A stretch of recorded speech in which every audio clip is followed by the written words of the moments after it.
The vote was already over when I walked into the chamber.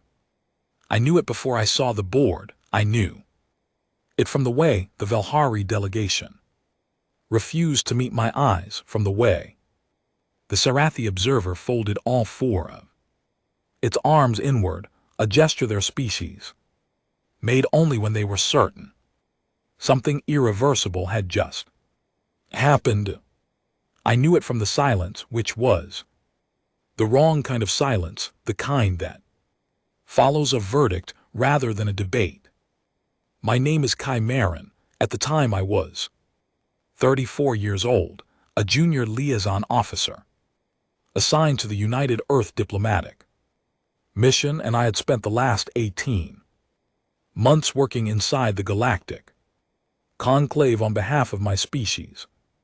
I had believed in that work. I had believed that patience, reason, and an honest record of human achievement would matter.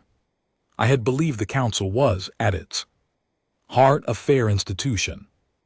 I stopped believing that on the day they sentenced my entire world without calling a single human being to speak. The chamber of the galactic conclave was enormous, a curved hall of pale stone that seated representatives from 61 recognized species arranged in concentric rings around a central floor of polished dark material that reflected everything above it like still water. The acoustics were perfect. Every whisper carried, every breath was audible. It had been designed that way on purpose so that no delegate could claim they had not heard the words spoken in that room. Director Adez Asai stood alone on the central floor. She was 61 years old, short, with close-cropped silver hair and the kind of stillness that comes not from peace, but from discipline.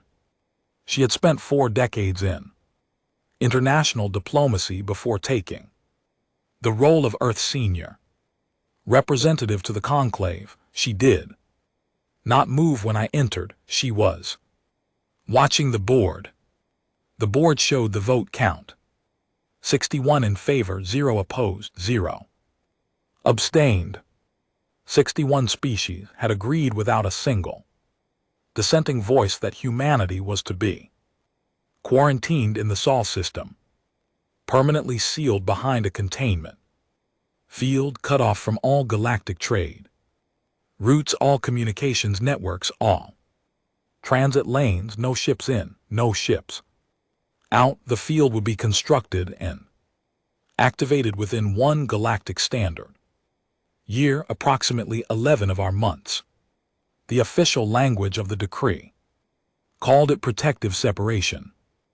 It said that humanity represented an unpredictable and biologically aggressive variable in the galactic community, that our rate of expansion, our reaction to stress, our lack of deference to established hierarchies, and our persistent tendency to form unsanctioned alliances with pre-contact civilizations made us a threat to galactic stability. The decree was 40 pages long. It had clearly been written well in advance of the vote. Someone had been planning this for a long time. I stood at the edge of the chamber floor and felt the weight of 61 alien delegations watching me. Some of them looked away. The Sarathi kept their arms folded.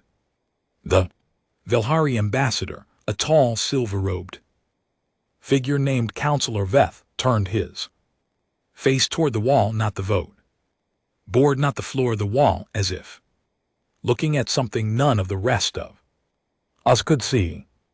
The conclave's senior presiding voice, species called the Andri, spoke from the top ring in that slow, resonant tone that always sounded like a cathedral organ at low volume. The motion carries the decree of protective separation regarding the human-occupied system of Sol is hereby recorded and binding. Implementation will begin within the standard year. The human delegation is thanked for its presence and dismissed. Thanked for its presence as if we had been invited. Director Oshii did not move for a long moment. She stood on that reflective floor with her folder closed under her arm, and she looked up at the board one final time, then she turned and walked toward me. Her face was unreadable, not angry, not devastated, just completely, carefully blank. "Walk with me," she said quietly. We walked out of the chamber together. The doors closed behind us with a sound like the whole galaxy exhaling. In the corridor outside, I finally let myself speak. They didn't let us argue. They didn't allow testimony. They drafted the decree and held the vote. And it was done before we even knew the session was scheduled. "Yes," she said. "That's not due process. That's not what the conclave charter promises. We have rights under Article 14, the right to present evidence, the right to respond to." Kai, her voice was quiet and firm. "Article 14 applies to member species. We were never granted full membership. We have observer status. We always have had observer status." I stopped walking. The corridor was empty except for us. Through the wide, arching windows, I could see the planet. Below Conclave Prime, a blue-gray world, covered in a lattice of city light that stretched from pole to pole. Somewhere in that immensity, 61 civilizations were going about their days, none of them particularly troubled by what had just happened to mine. "So there's nothing we can do," I said. Director Asai looked at me with an expression I did not understand at the time. It was not the expression of a person who had given up. It was the expression of a person who was already 5 steps past the conversation we were having. "I didn't say that," she said. Then she took out a small device, pressed a single key, and a message went out. I didn't know where it went. I didn't know what it said. I only found out later, much later, that in the same moment the vote board in the conclave chamber settled on its final count. Director Asai had already sent a single encrypted word to every space agency on Earth. The word was go. I didn't sleep that night. I sat in my quarters on the station and read the decree 17 times, looking for a loophole, a clause, a procedural error that could be challenged. There was nothing. It was airtight. Whoever had written it had known exactly what they were doing. Around 2:00 in the morning, station time, a message came through on my personal line. It was from my younger sister, Nina, who worked as an engineer at a launch facility in the Kalahari. She was not supposed to contact me on this channel. It was a secured diplomatic line, and she had no clearance for it. The message was 4 words long.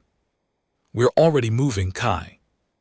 I read it 3 times, then I put the device down and stared at the ceiling for a long time, trying to understand what that meant. Outside the window, Conclave Prime shimmered with a billion lights, 61 civilizations, vast and ancient, and certain of themselves, had just made a decision they thought was final. They had no idea what they had just started. I thought about my sister's face. Sharp-eyed, always a little impatient. The kind of person who solved a problem before most people had finished describing it. I thought about Director Asai's expression in that corridor, the one that was already 5 steps ahead. I thought about the vote board showing 61 and 0, a number that was supposed to feel like a door closing. It did not feel like that anymore. It felt like a starting gun. I got up from the chair, washed my face, and began packing my bag. I didn't know. Yet where I was going, I didn't know. What Project Scatter was, or how many.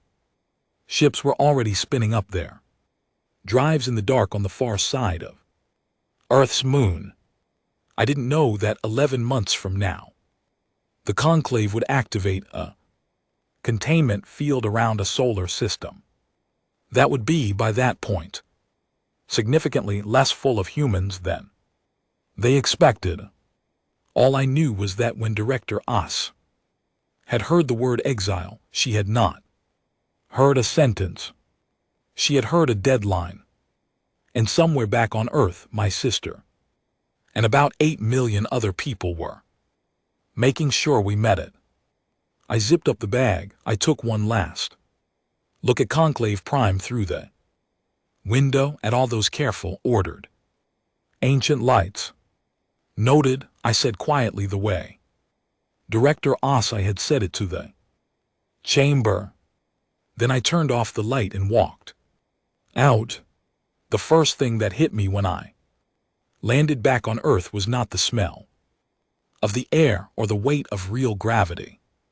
After months on the station, it was the noise, not chaos, that was the strange part. It was the noise of enormous coordinated effort, the kind that only happens when millions of people are all working on the same thing at the same time, and every one of them knows exactly what they are supposed to be doing. Launch facilities ran 24-hour shifts. Cargo transports moved in convoys through the night, their headlights cutting long white lines across the desert. Radio channels that had been quiet for years were alive with clipped technical conversation. I had been back on Earth for 6 hours before anyone explained Project Scatter to me, and by the time they did, I had already seen enough to understand the shape of it. My contact was a man named Owen Calloway, mid-40s, trim, with the kind of permanent exhaustion behind his eyes that comes from working on something enormous for a long time in secret. He met me at a logistics hub outside Cape Town, handed me a coffee that I drank in 2 swallows, and walked me directly into the operations room. Without small talk, the room was filled with screens. Every screen showed a different piece of the same picture: manifest lists, orbital trajectories, fuel load calculations, biome canisters, DNA archive, inventories, prefab manufacturing cores, water reclamation units. Along one wall, a map of the galaxy showed a scatter of tiny green dots beyond the borders of Conclave. Recognized space, each one marking a star system that had been quietly surveyed and assessed over the past decade by deep-range probes that no one had officially announced. Owen stood beside the map and let me look at it for a moment. "How long has this been in planning?" I asked. "The survey probe started going out 9 years ago," he said. "The logistics framework has been active for 3. The actual loading operation began 6 days after the first intelligence reports suggested the conclave was building toward a vote. 6 days after," I repeated, "before the vote even happened. Director Oates said they planned for the worst outcome." I looked at the green dots on the map. There were dozens of them. I counted 37 before I stopped counting and just stared. "Each of those is a destination?" I asked. "Each of those is a viable colony site," he said. "Breathable atmosphere or terraformable within 1 generation. Water sources confirmed, no existing intelligent life within detection range. Some of them are marginal, cold or dry, or far from their star, but they're ours." The word hit me strangely. Ours, not Earth's, not humanity's in the abstract. Legal sense the conclave had debated. Just ours, simple and direct. How many ships? I asked. Owen pulled up a secondary display. The number on it took my breath away. 4,216. Vessels ranging from converted deep space freighters large enough to carry 10,000 people each down to compact colony seaters carrying 200. A skeleton crew plus frozen embryo banks. And fabrication libraries loaded with everything needed to build a civilization from bare rock. Every space agency on Earth, Owen said. Every corporate fleet we could bring in. Private launchers, experimental. Platforms that have never carried passengers before. We are putting everything we have into the sky. The conclave will see the launches, I said immediately. They'll detect the drive signatures and they'll see what we want them to see. He said the first wave launched from the night side 3 months ago using gravitational slingshots around Jupiter and Saturn to mask their warp initiations. The conclave's nearest monitoring station is 14 light minutes away. By the time their instruments register a drive signature, the ship is already in transit. We've been mapping their detection blind spots for years. He paused. We've been mapping a lot of things for years. I thought about that. I thought about how long it takes to build something this large in secret. How many people must have known how many ordinary engineers and scientists and logistics coordinators had been quietly working on a plan to save humanity from a verdict that had not even been announced yet. They planned for a scenario where the conclave turned on us, I said. Director O's, I planned for it, Owen said. She said, and I'm quoting this because I was in the room, we did not survive 40,000 years of human history by assuming that powerful institutions would always be fair to us. I didn't have anything to say to that. Owen showed me the loading manifest for my assigned ship. The vessel was called the Endurance, a name someone had chosen very deliberately. I suspected a converted deep-range survey ship that had been quietly refitted over the past 18 months into a colony carrier. Capacity, 3,000 people plus frozen reserves. Destination, a system called GJ 514. A quiet yellow star 11 light years from Earth, sitting well outside the conclave's administrative boundary in a region of space that the conclave had never bothered to map in detail because there was nothing there that interested them. There would be soon. In the following weeks I moved through the operation like a person walking through a dream. The scale of it was hard to process in real time. I drove past loading bays where families stood in orderly lines, each person carrying one bag, moving with the quiet focus of people who had made a decision they were at peace with. I walked through cargo holds filled floor to ceiling with sealed containers, seeds, tools, construction printers, medical equipment, cultural archives, thousands of hard drives loaded with the entirety of recorded human knowledge.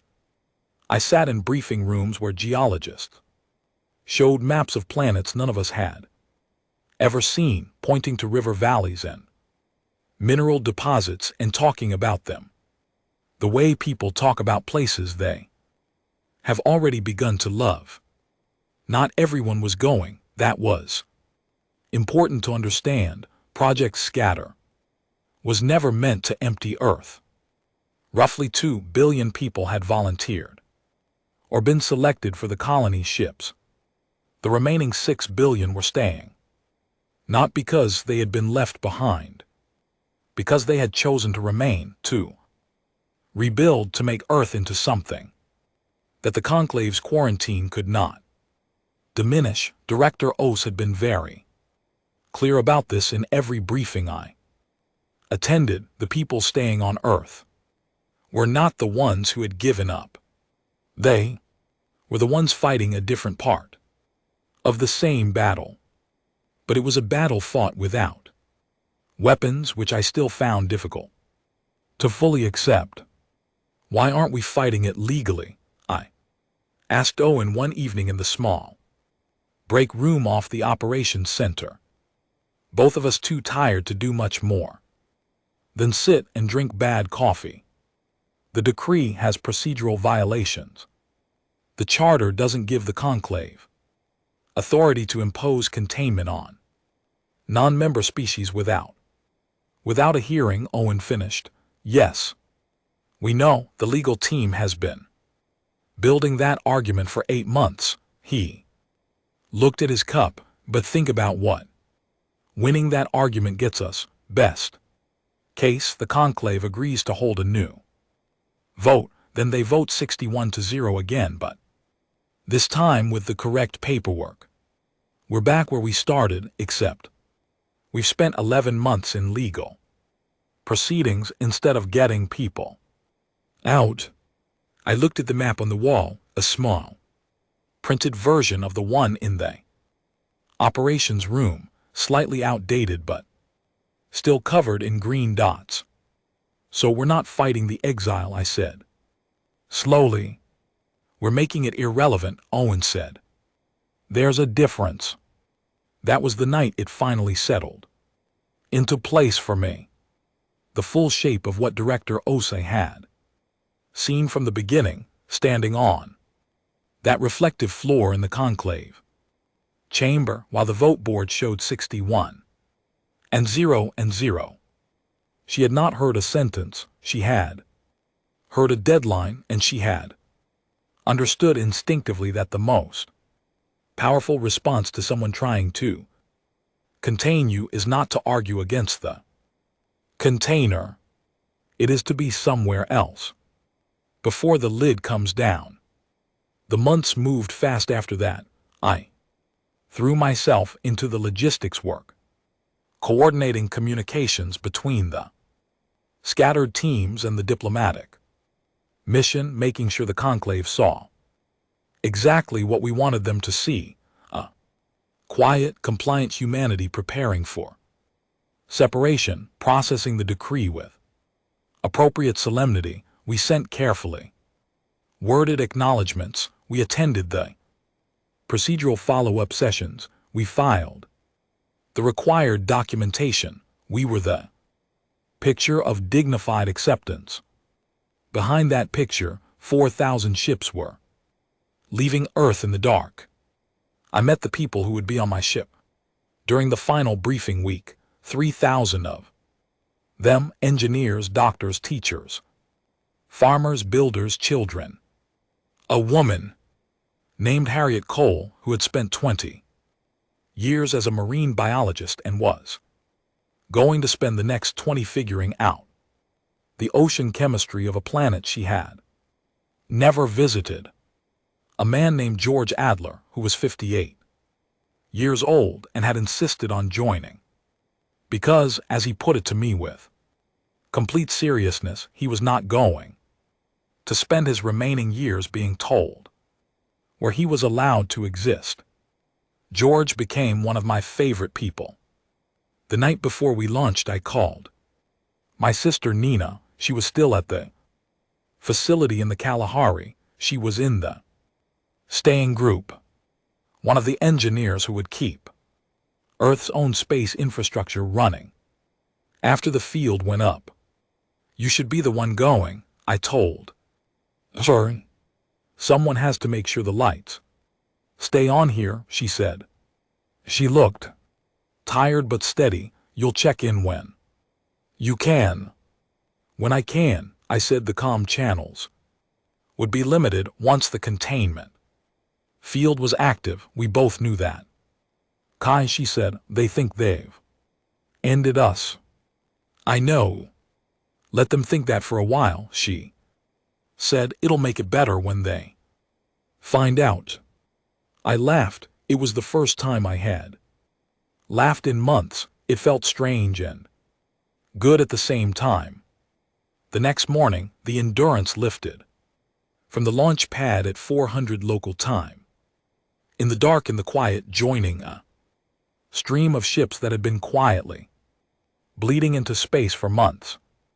No ceremony, no speeches. The launch was deliberately ordinary because ordinary was invisible, and invisible was exactly what we needed to be.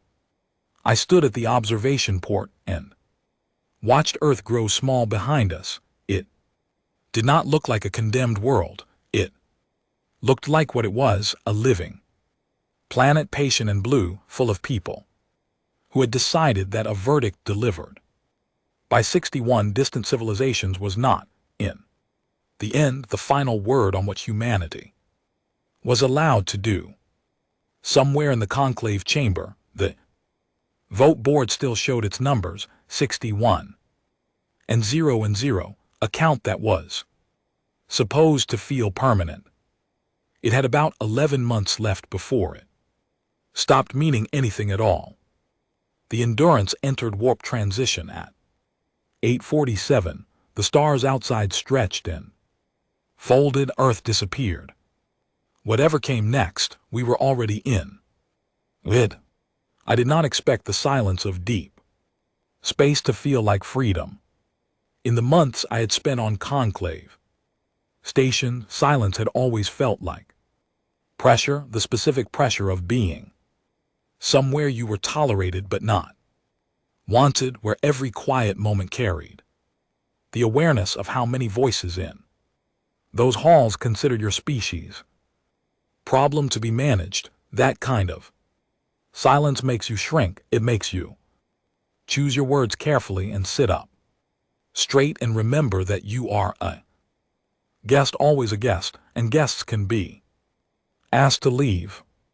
The silence on the Endurance was different. It was immense and open and completely indifferent to human politics. The dark between stars did not care what the conclave had voted.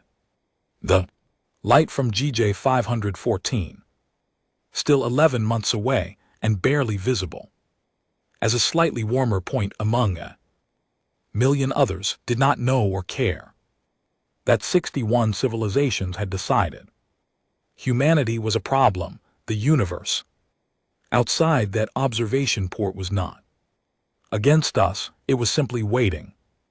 I spent a lot of time at that observation port.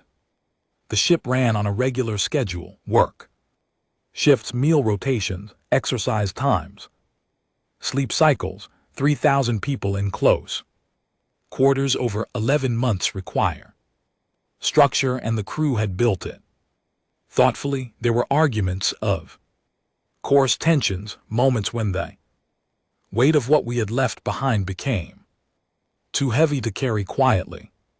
I handled more than a few disputes in those early months, mostly between people who were frightened and expressing it sideways, in the way frightened people often do.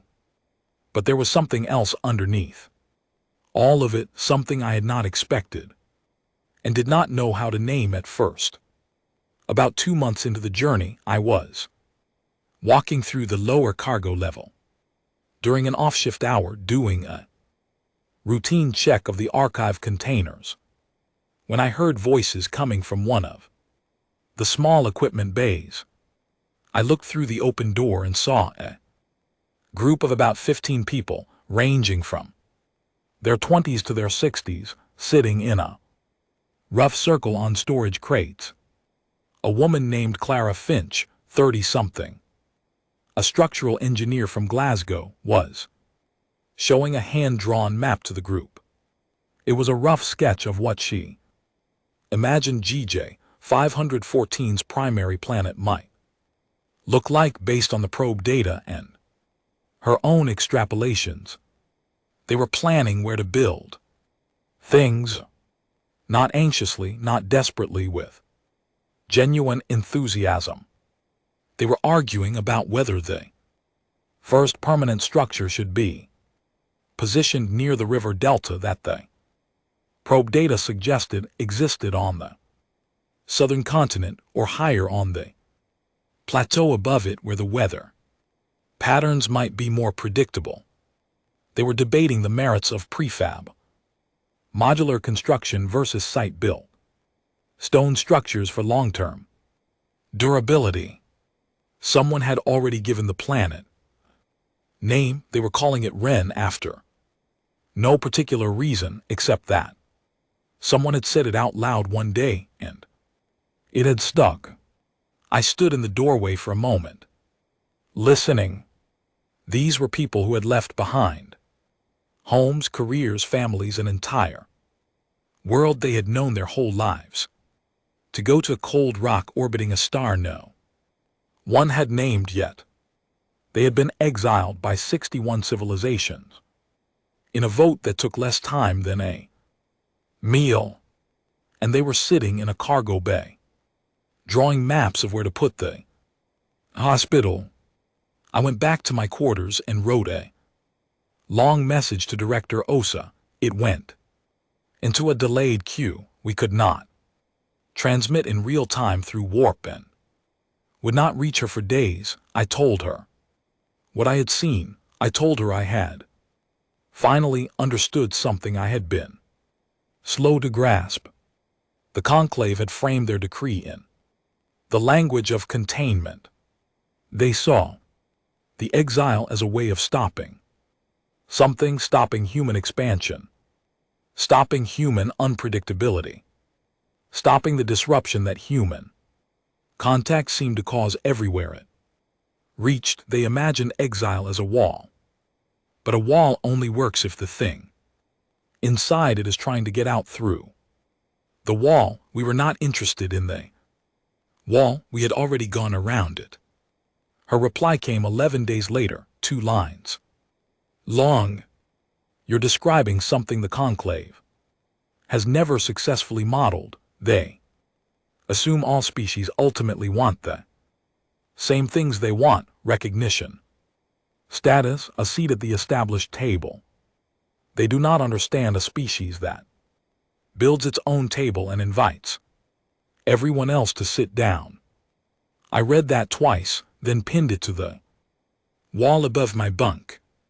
3 months into the journey, the first significant news reached us through tight beam relay that our ship's communication officer, a quiet young man named Patrick Greer, had managed to establish with a relay buoy left in the outer system before we departed. It came in compressed fragments, text only, but it was enough. The conclave had activated the containment field around Saul. The report from the monitoring team Earth had left in place described it in flat technical language, a spherical energy boundary precisely calibrated, positioned at the outer edge of the heliopause. From outside, the Sol system looked the same as always. From inside, nothing larger than a microbe could pass through the field in either direction without triggering a shutdown response. Earth was sealed. The conclave's announcement to the galactic community was brief and procedural. Protective separation of the Sol system had been successfully implemented. The human variable had been contained. The decree was now in full effect. Any species found providing material assistance to contained humans would be subject to review. What the announcement did not mention, because the conclave did not yet know, was that the Sol system it had just sealed contained approximately 6 billion humans rather than the 8 billion who had been there a year earlier. It did not know about the 4,000 ships that had left in waves over 11 months, masked behind gas giants and thermal signatures, and the simple fact that the Conclave's monitoring infrastructure, the outer sol system, had been built to watch for incoming threats, not outgoing, quiet ones. It did not know about Ren or the 36 other destinations where human colony ships were currently in transit or had already arrived. Patrick Greer delivered the news to the ship during the evening meal rotation. 3,000 people went quiet for about 30 seconds, then George Adler, who was sitting across the table from me with a bowl of reconstituted vegetable soup, said clearly and calmly, "Well, they sealed an empty cage." Someone laughed, then someone else did. Then the whole dining bay was laughing. Not cruelly, not triumphantly, just with the deep, releasing laughter of people who have been frightened for a long time and have just realized that the thing they were afraid of is already behind them. The remaining months of the journey had a different character after that. The weight lifted, the arguments became more practical and less sharp, the planning groups multiplied, not just Clara's engineering circle, but medical teams, mapping out clinic layouts, teachers building curriculum frameworks for children who would grow up on a world that had no history yet, agronomists running soil simulations and debating irrigation systems. The Endurance felt less like a vessel flight and more like a community in formation. We arrived at GJ 514 on a Tuesday. I remember that clearly because George had made a point of tracking the days and telling everyone what Earth Day it was each morning, partly as a joke and partly as something more serious, a thread of continuity, a reminder that we carried our time with us. The planet Ren was visible from the observation deck as a pale blue-brown disk half lit by its star, crossed by white cloud bands that shifted slowly over what the probe data said were wide, shallow oceans. It was smaller than Earth and slightly colder, with shorter days and a year that ran about 310 Earth days. The gravity was fractionally lighter, which the doctors said would take some getting used to, but presented no long-term concerns. It was, by any objective measure, not a spectacular planet. It was not the most hospitable of our 37 destination worlds. It was not the richest in resources or the most comfortable in climate. But when the Endurance broke through the upper atmosphere and the first real sunrise I had seen in 11 months turned the horizon gold and rose and deep amber, and I looked out the window at a sky that had never been named by anyone. Before we arrived, I understood something that I could not have understood from a map or a probe read out. It was ours, not in the way that the Conclave claimed, space with treaties and borders and administrative zones on charts. Ours in the way that a home is yours, because we were here, because we had come. The landing site was a flat grassland near the eastern coast of the northern continent, beside a river that ran clear and cold over a bed of pale stones. The grass was the wrong shade of green, slightly more yellow than earth grass, catching the light of a slightly different sun, and the air smelled of salt and something faintly mineral that I had no word for. The gravity settled into my bones like a deep breath. 3,000 people walked out of the Endurance and stood in an alien field under an alien sky, and most of them were smiling.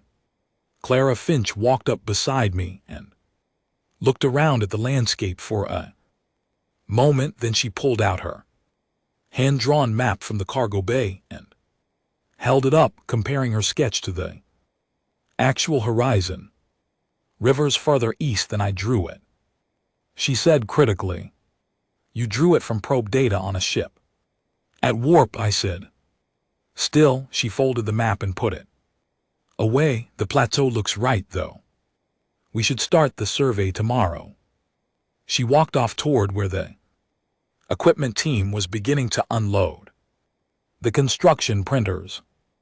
George appeared at my shoulder with 2 cups of the coffee we had been saving. For arrival, real coffee, not the reconstituted variety, beans that someone had packed with the clear intention of making this moment ceremonial. He handed me a cup. Think the conclave knows yet? He asked. No, I said, they think they've contained us. George looked out at the yellow-green grass and the cold river and the sky. That was a slightly deeper blue than Earth's. He sipped his coffee. Let them think that for a bit longer, he said. My sister said the same thing.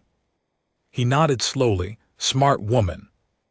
I drank the coffee. It was good. It tasted like Earth, which was something I had not realized I was missing until that moment when I was standing somewhere else entirely.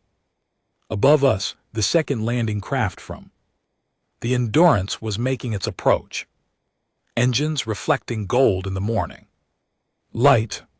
Somewhere across 37 star systems, thousands of other ships were doing the same thing, setting down, walking out, looking around at worlds that had never known a human footstep, and starting to change that.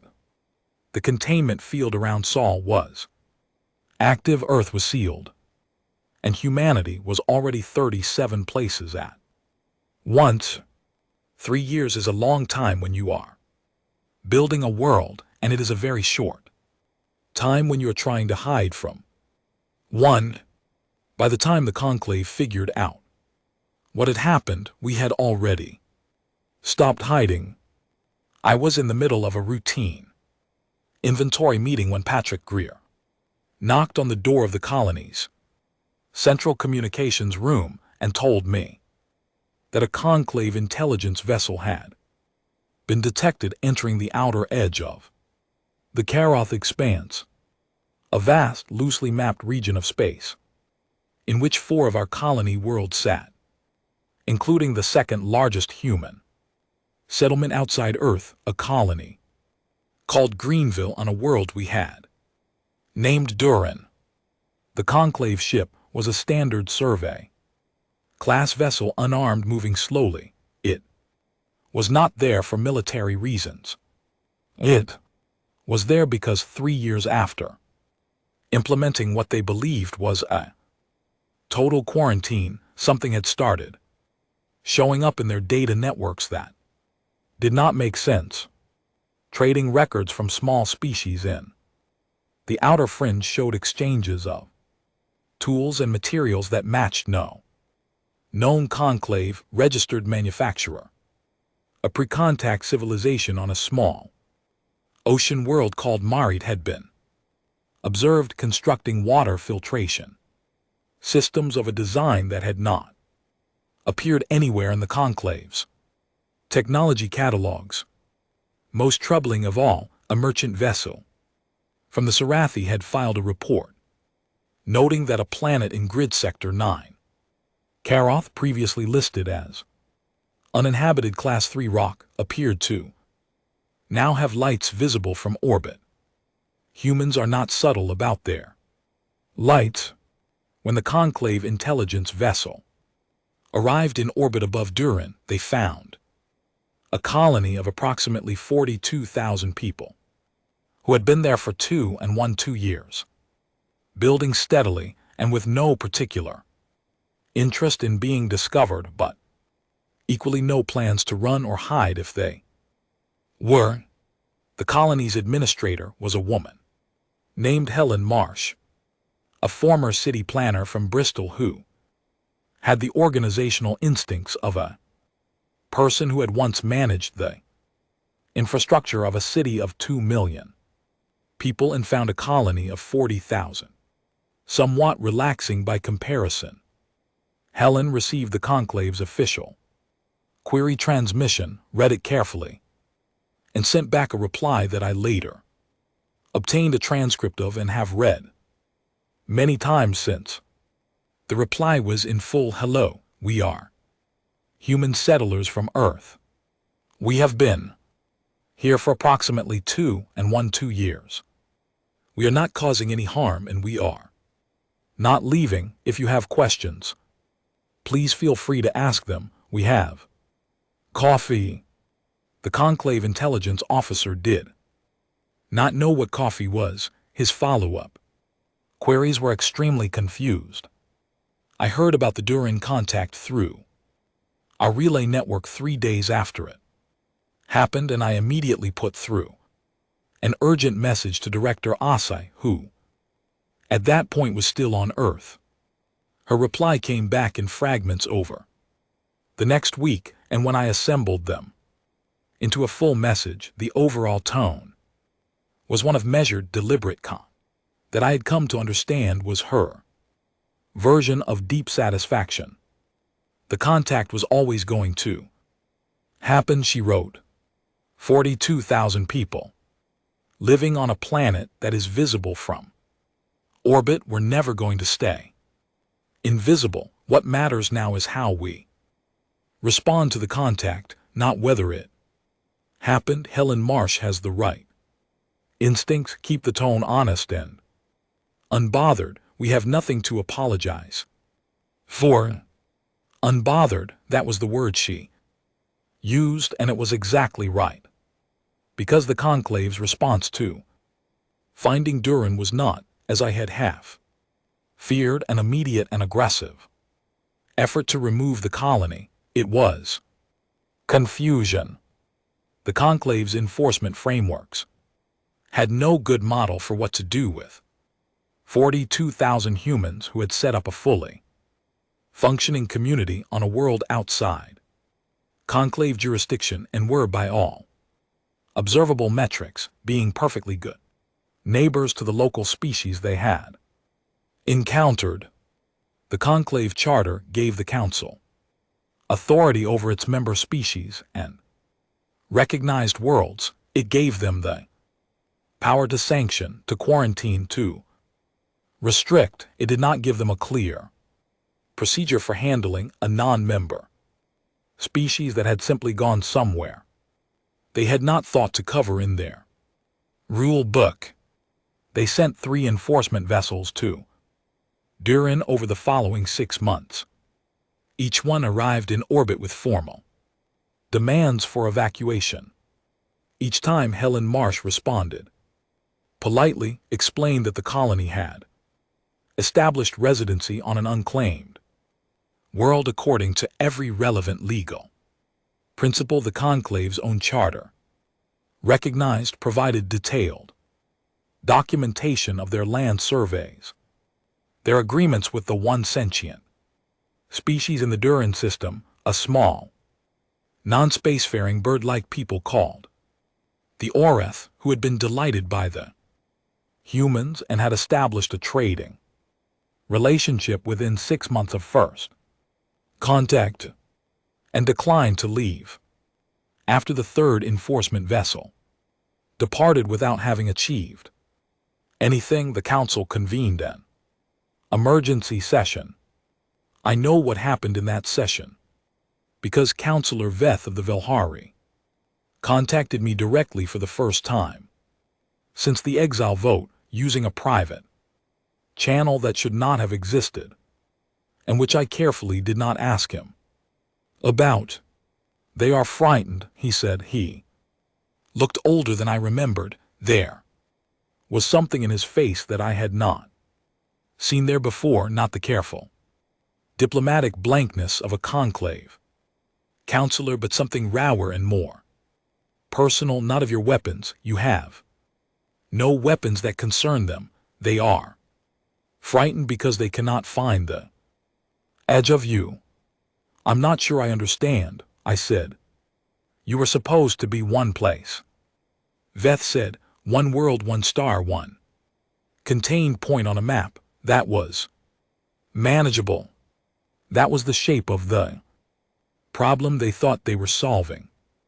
But you are not one place, you are everywhere they look now. During the two settlements in the drift corridor, the colony near the Marid system that has been helping the ocean people build clean water systems. He paused. 3 days ago, a conclave deep survey vessel found a human presence in a system in the inner Karath zone. That system is listed in the conclave's own records as fully administered space. I kept my face neutral. I had known about the inner Karath settlement, a small group of about 200 people on an outpost that was technically within the outer edge of conclave administrative territory. It had been a calculated risk. What did the survey vessel report? I asked. That there were 206 humans on the surface, that they had established a small trading post, and that the local Karath species had sent a formal petition to the Conclave Council asking that the humans be allowed to stay. Veth's expression shifted slightly, not quite a smile, but the closest thing to one I had seen from him. The Karath are a full-member species. Their petition carries weight. I absorbed this quietly. One of the things that had become clear in the years since Scatter was that the Conclave's model of humanity as a disruptive, aggressive variable had fundamentally misunderstood the nature of the disruption. We were not disruptive in the way that an invading species is disruptive. We were disruptive in the way that a very active, curious, friendly neighbor is disruptive, constantly building things, constantly talking to people, constantly forming connections that nobody had pre-approved. The smaller civilizations of the outer and middle conclave zones did not find us threatening. They found us useful and interesting, and in several cases, genuinely fun to be around. This was not something the conclave had modeled for. Why are you contacting me, counselor? I asked. Veth was quiet for a moment, then he said, because I voted in favor of the decree. I know. I should not have, he said. I want you to know that I know that. It was not an apology. The Velhari did not apologize easily, and I respected that about them too much to pretend the statement was more than it was. But it was an acknowledgement, and from Veth that meant more than most people's formal apologies. Thank you for telling me, I said. There is something else, he said. Purely as information, a faction within the council is arguing that the enforcement attempts against your colonies are counterproductive. They believe that sending vessels to demand evacuation simply broadcast to the entire galaxy that the council has lost control of the situation. There is a growing position that the better path is to open negotiations. Negotiations, I said, toward what? That, Veth said, is what nobody has agreed on yet. He ended the transmission. I sat with it for a while. The thing about negotiations is that they require both parties to want something the other has. I thought about what the conclave had, that humanity wanted: recognition, safety from future decrees, a place in the galactic community that did not depend on the goodwill of 61 other species. Those things mattered. But I also thought about what we had now, that we had not had 3 years ago. 37 worlds, over 2 million people settled outside the Sol system, trading relationships with dozens of species.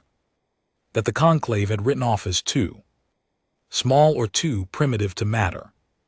A network of human settlements that was already providing medical technology, agricultural techniques, engineering, expertise, and basic infrastructure too. Communities that the conclave had left largely alone for centuries. We had leverage we had not had before. More than leverage, actually, we had different kind of power, the kind that does not come from weapons or threats, but from being genuinely needed, from being the people who showed up with clean water systems and asked for nothing in return except permission to stay, from building hospitals and learning languages and sitting down at trading tables with species that the conclave had catalogued and then ignored. I wrote a long report to Director As. That night I told her about Veth's call.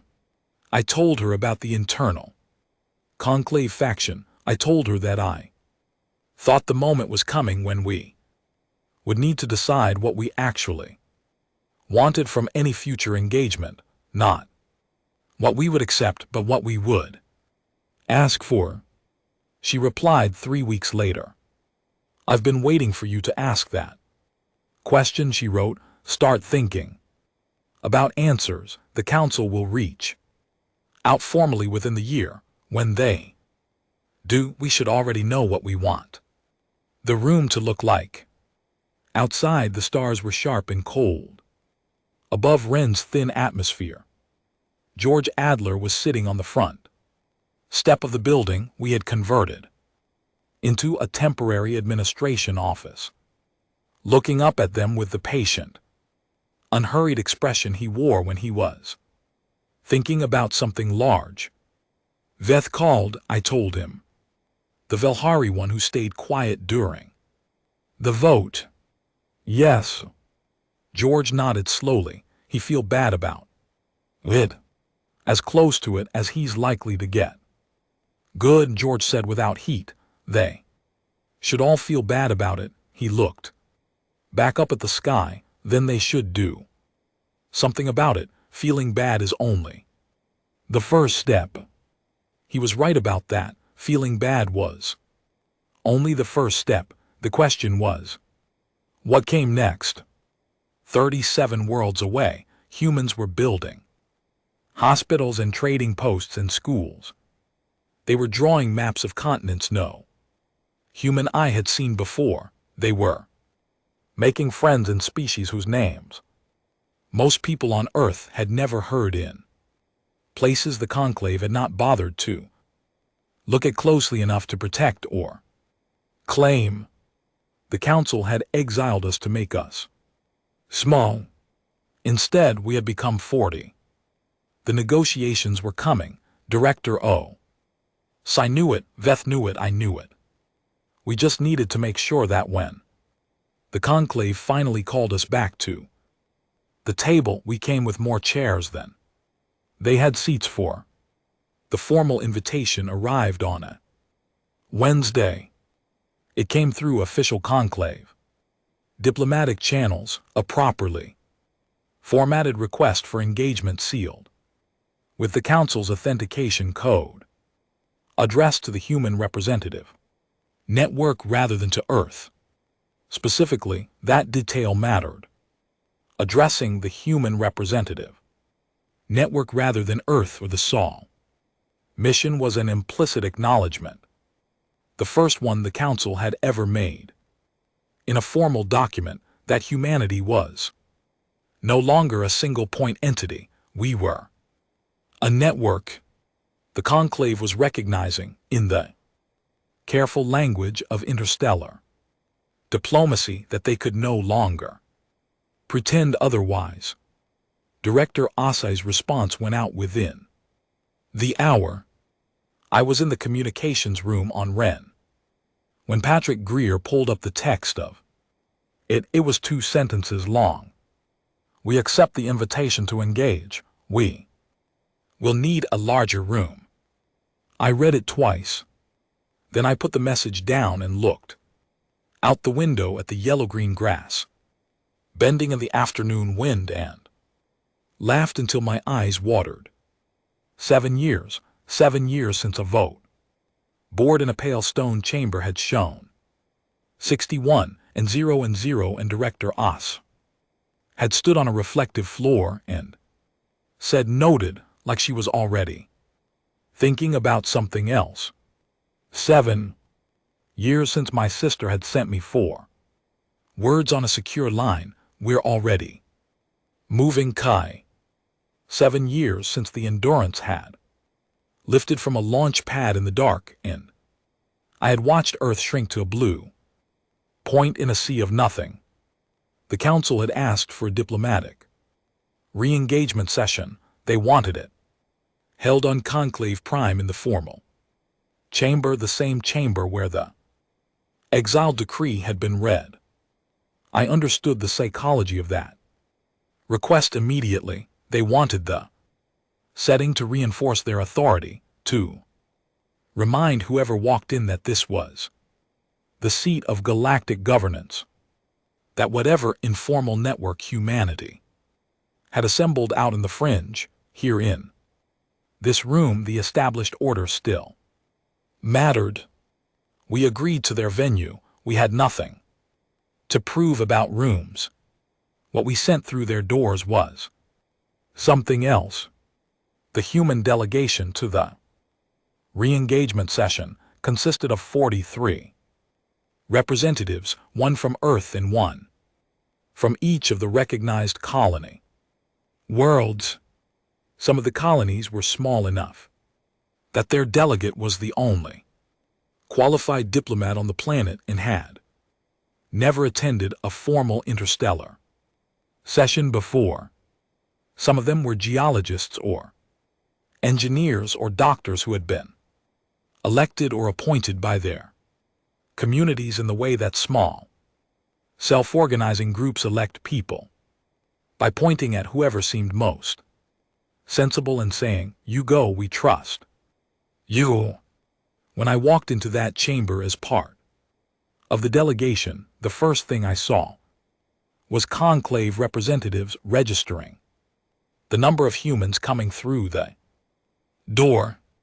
I watched the quiet recalibration happening in real time, the Sarathi observer doing that arm-folding motion, the Andri presiding voice pausing its preamble mid-sentence for 3 full seconds before continuing.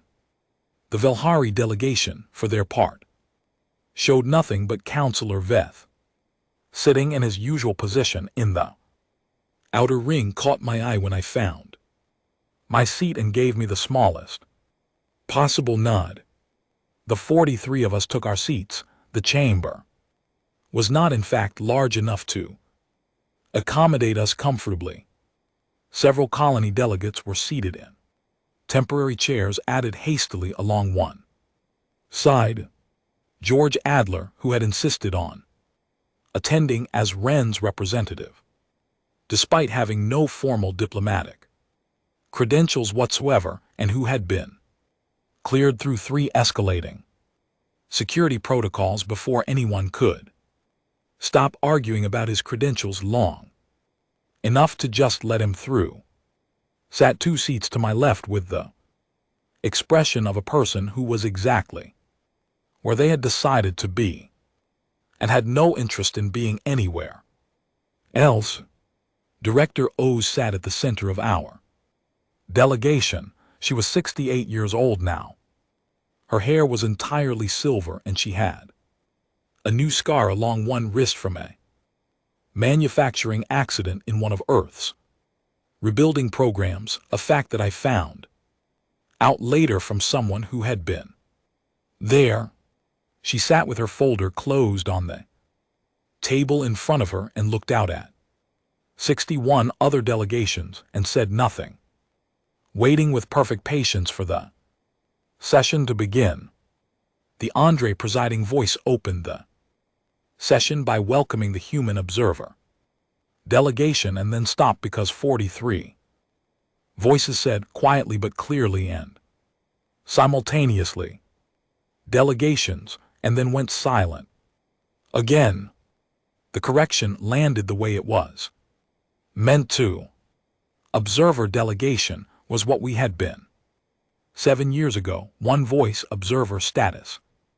Present by permission, delegations. Plural was what we were now, the distinction carried everything. The first 2 hours of the session were procedural, which is to say they were the conclave trying to establish a framework in which they remained clearly in charge of the proceedings while making enough concessions to keep the human network at the table. I had been in enough diplomatic sessions to recognize the moves, the framing of humanity as a special case requiring ongoing assessment, the language of provisional engagement pending review, the careful placement of qualifiers around every statement of recognition. I let it run, Director Ose, I let it run. We had agreed before the session that the first phase was theirs to control, let them feel the architecture. Let them build the frame, then step through it. It was Helen Marsh of Durham who changed the register of the room, and she did it with a question rather than a statement. During a pause in the procedural discussion, Helen raised her hand, gesture so casually human that it apparently caused 2 Andre Jr. aides visible confusion, and said, "I have a practical question, if I may." The presiding voice acknowledged her. "The world we've settled, which we call Duran, it was listed in your survey catalog as uninhabited class 3. We've been there for over 5 years. We have 42,000 residents, a trading relationship with the native Orath people, a school system, 2 medical facilities, and a sustainable food production system that we've shared with the Orath free of charge. What is the council's current position on our residency status?" The chamber was quiet. The conclave's lead representative, a species I will not name because they would prefer not to be identified in this account, paused for a long moment, and then said that the matter of human residency on non-registered worlds was one of the items under review in the current engagement framework. Helen nodded pleasantly. "So it's not yet resolved?" "Correct." "While it's unresolved," she said, "are we expected to leave? And if so, what is the council's proposed mechanism for relocating 42,000 people and their 5 years of infrastructure?"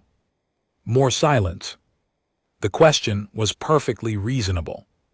The conclave had no answer for it, because the answer required them to either admit that they had no legal authority to compel us to leave, or to attempt to compel 42,000 people to abandon their homes, at which point they would have to explain to the 41 other colony worlds what that policy implied for them as well. The math was not in the council's favor, and everyone in that chamber could do it. There were 37 more Helen Marshes in the room. 43 total, if you counted Director Asai, which you absolutely should. The session lasted 4 days. I will not walk through all of it. Some of it was technical and dry, some of it was emotionally raw in ways I do not have the right to describe for other people. But I will tell you the shape of how it moved. On the first day, the conclave controlled the proceedings. On the second day, the practical questions started coming from the colony delegates, questions about residency, about trading rights, about the status of the interspecies relationships we had built and the conclave's prepared framework began to show its seams. On the third day, 3 member species submitted requests to speak in support of expanded human engagement. The Kareth the Oreth, and a small aquatic species from the Marid system whose name I still cannot pronounce, but who had sent their eldest council member on a 4-month journey to be in that chamber and say in their own language that the humans who had come to their world had built them clean water and asked for friendship in return, and the conclave had done neither. On the 4th day, the Andre presiding voice read the revised statement of engagement. It was not everything, it was not full membership, not yet. It recognized human settlements on non-registered worlds as provisional residents with protected status. It recognized the human representative network as a legitimate diplomatic entity. It created a new category in the conclave's membership framework: associated civilization, distinct from full member, distinct from observer, that acknowledged a species might exist in multiple locations and be represented by multiple voices simultaneously. It was written entirely around us, without mentioning us by name, because naming us directly would have required the council to say aloud that they had been wrong. We let them have that. It was a small thing to let them keep. The containment field around Saul was not discussed in the formal proceedings. It was decommissioned 3 weeks after the session, quietly and without announcement. Earth detected the chain in its sensor arrays before the conclave sent any notification. My sister was one of the technicians who confirmed it. She sent me a message that was characteristically 4 words long. The lights are on. Earth had spent 7 years in isolation. What emerged was not the battered, diminished world the conclave had perhaps imagined, the world of a species chastened by separation and grateful to be let back in.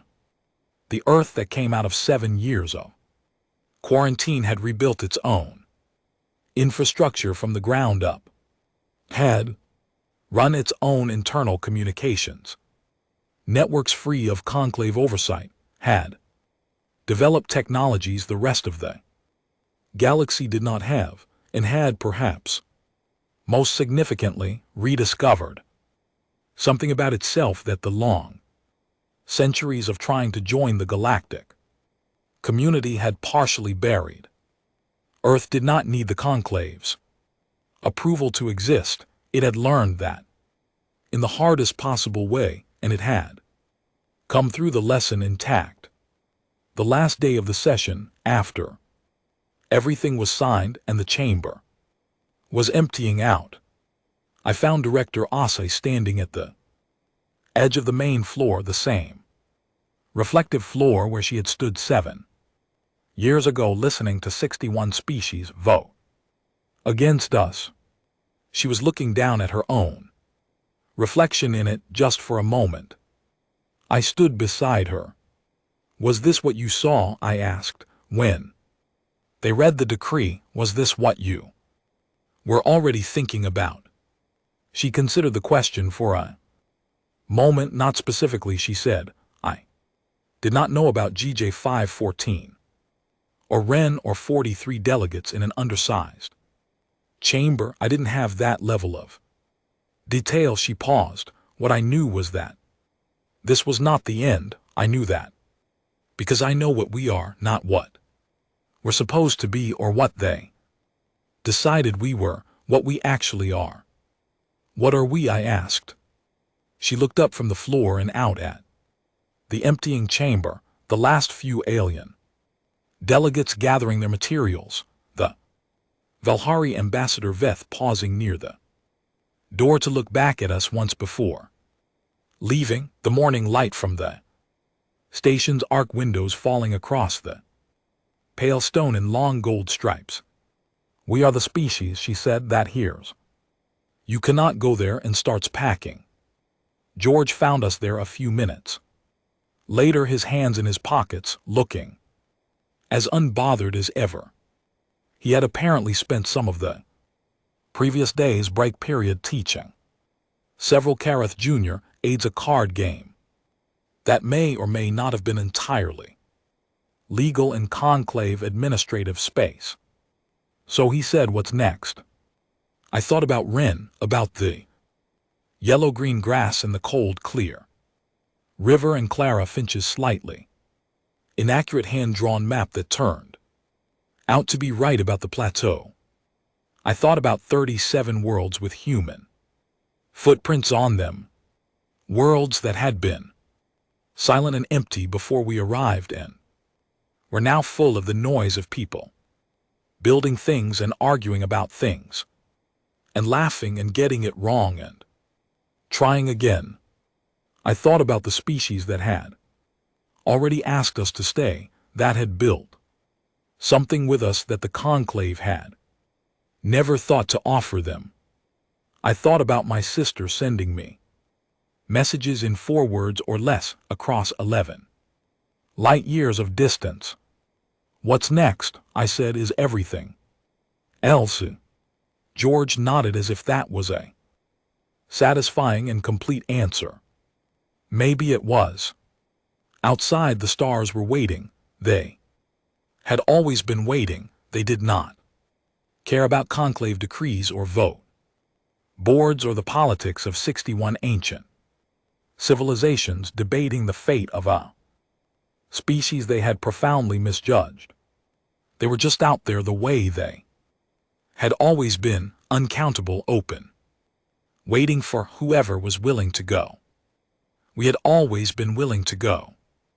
That was the thing no one in that chamber, not 7 years ago and not today, had ever fully understood about us. It was not that we refused exile, it was that exile as a concept had never quite applied to us the way it applied to other species. Exile works on a people who are defined by their place, who are what they are because of where they stand, because of a particular patch of ground or a single sun in a particular sky. We were not that, we had not been that. For a long time, maybe never. We were defined by motion, by the next horizon, by the persistent, inarguable, slightly exhausting human conviction that wherever we were was a beginning, not an end. The conclave had tried to take our place from us. They did not understand that we had already become something that did not need just one. I walked out of the conclave chamber, behind Director Asa and George Adler, and behind us came 40 other humans, builders, doctors, farmers, engineers, 1 former marine biologist and 1 city planner and 1 retired man from somewhere in England who had never held a diplomatic title in his life. And we walked out into the corridor and then out of the building and into the light of a sun that was not ours and did not need to be. The vote board inside was dark now, all the numbers gone.